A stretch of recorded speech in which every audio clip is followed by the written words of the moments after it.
apapun, tapi intinya kayak begitu ya. Intinya kayak begitu, maka bahkan kalau boleh saya menyarankan itu. Untuk sementara itu mungkin Habib-Habib itu berhentilah dakwah di Indonesia. Kan ngurusak aja itu kebanyakannya. Satu dua aja kalau 100 Sayyid atau Habib yang ceramah itu yang benar cuma 2 apa 3. Yang lain ngaco aja, bikin gaduh aja.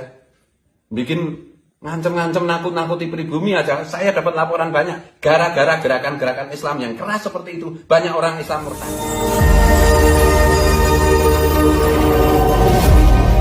Assalamualaikum warahmatullahi wabarakatuh. Teman-teman yang saya hormati dan hamba Allah yang saya banggakan, saya cukup prihatin melihat tragedi yang terjadi di Pondok Pesantren Gus Fuad Pleret, di mana sekelompok orang yang mengaku mengatasnamakan sebagai anggota Front Persaudaraan Islam atau FPI mendatangi Gus Fuad untuk melakukan tabayun. Saya apalnya sekelompok orang ini betul-betul sebagai anggota FPI atau memang simpatisan atau hanya sekedar oknum, saya nggak tahu. Hanya saja jika memang betul beliau orang-orang yang bertamu ke Gus Fuad sebagai anggota FPI, harusnya mereka bisa mengambil pelajaran dari kejadian 2017, 18, 19 di mana mereka itu dipandang intoleran, menjadi perhatian masyarakat, menjadi perhatian pemerintahan, dikatakan intoleran, kemudian radikal, arogan dan sebagainya. Harusnya itu jadi pelajaran bagi mereka. Bagaimana ketika mereka dibubarkan daripada dulunya Front Pembela Islam, dibubarkan sekarang ganti nama menjadi Front Persaudaraan Islam, dan yang dulu dikatakan intoleran, dulu dikatakan radikal, dulu dikatakan arogan, harusnya hari ini mereka bisa membuktikan bahwa nih saya hari ini berganti nama menjadi Front Persaudaraan Islam, saya tidak intoleran, saya tidak radikal, saya tidak arogan, saya rahmatan lil alamin. Harusnya demikian.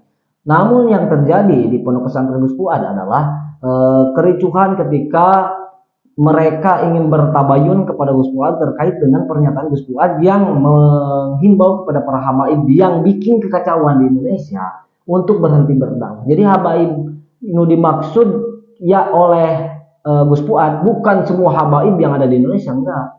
Gus Fuad memberikan pengecualian, ada beberapa habaib 1, 2, 3 yang mereka masih lurus dan patut layak dijadikan contoh. Hanya saja bagi oknum-oknum yang memiliki darah kehabaiban tapi membuat kekacauan untuk berhenti berdakwah daripada kita terpecah belah, begitu maksudnya.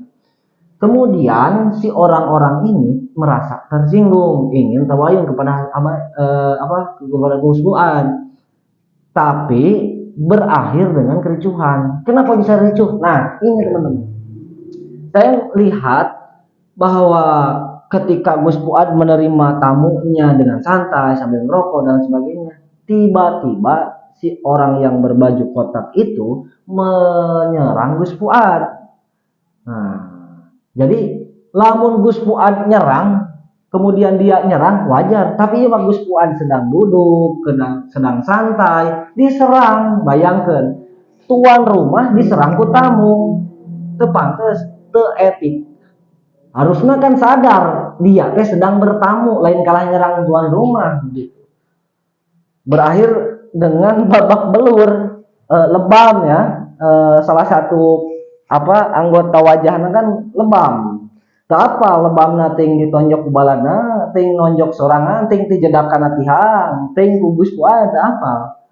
Yang jelas dia mencoba untuk menyerang Gus Fuad sebagai tuan rumah yang sudah welcome menerima tamunya gitu. Dan ini harus diselesaikan secara hukum sampai tuntas apakah betul dia sebagai organisasi dari ormas tersebut atau hanya oknum.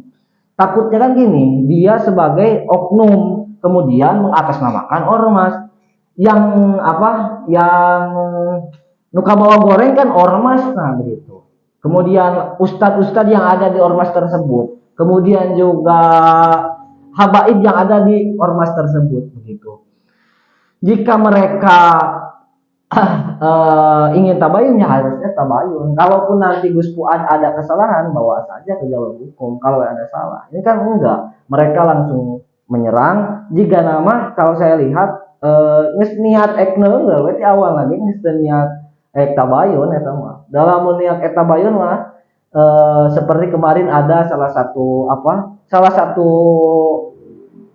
nggak usah disebutkan lah ya, salah satu ketua ormas di wilayah di salah satu wilayah juga melakukan kesalahan, kemudian didatangi oleh sekelompok orang yang tidak berpeci, tidak berjubah, mereka ingin melakukan tabayunnya, berakhir dengan damai biasa.